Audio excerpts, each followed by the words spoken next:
It's your favorite hater from Decatur, and today we are actually going to talk about something that is happening on YouTube over the weekend ever since, well, starting in May. It's an event called the Vox Adpocalypse. I always wanted to call it the Advocalypse, but it rolls off the tongue a little bit more. But basically they demonetized a whole bunch of journalists, historians, and just political commentators just because they have the wrong opinion or they have videos that either doesn't suit their algorithm. The main thing is everybody who's getting hit by this doesn't even like have anything to do with the main situation that's going on, and that is Steven Crowder versus Carlos Manza, I believe. The point is that guy is a gay guy and he puts gay wonk on Twitter, and that's his Twitter name, and freaking Crowder makes fun of it. It's just like, dude, you call yourself that, so what's the big problem? Either way, he managed to cause up a big storm because, you know, he works for Vox. It's like a web publication. You can't really call these things newspaper anymore. He works for them, and he basically got a lot of force behind him during the Gay Pride Month, and a lot of people, or just his followers, retweeted that YouTube doesn't care about gay people, and he wanted Crowder to be demonetized. Initially, they didn't demonetize him, but now they demonetize him and anyone that's associated with him, not necessarily associated with him, but associated with those beliefs that he had.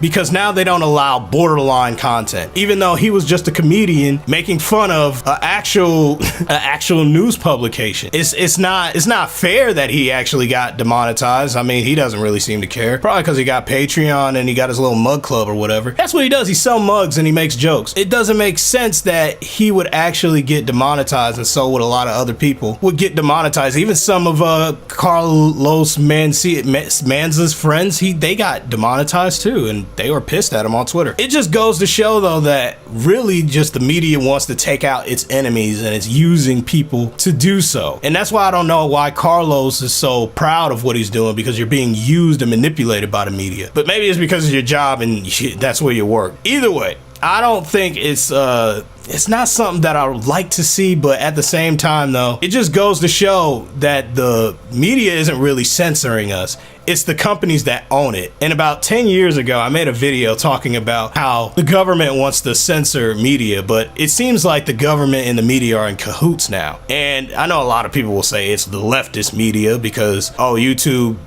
radicalizes people to the right. It doesn't really matter. It's just a lot of the right-wing guys actually are funny and the left-wings are not, and they represent like the crazy Jesse Smollett crowd. I'm just gonna put it like that. All right, the point is, I don't really associate with any political group. Typically I vote right-wing just because I want to, you know, have a lot of money saved up on my tax returns.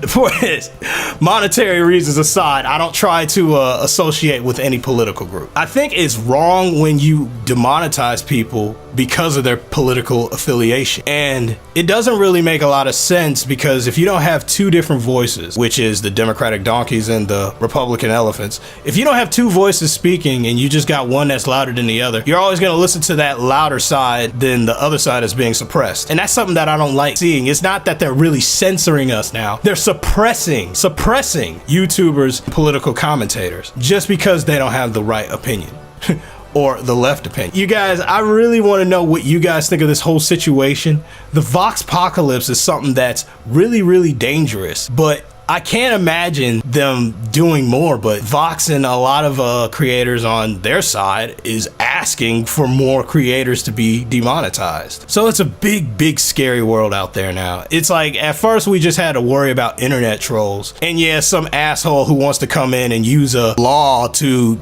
destroy net neutrality so companies can have more control. But to be honest with you, net neutrality the law has been changed, so I wonder if this has something to do with it. Oh, you guys, I can't sweat enough that we live in an age of nostalgia now, because there was a point in time where the internet wasn't really enforced like this, but now it really is, and it's technocracy. That's how I look at it.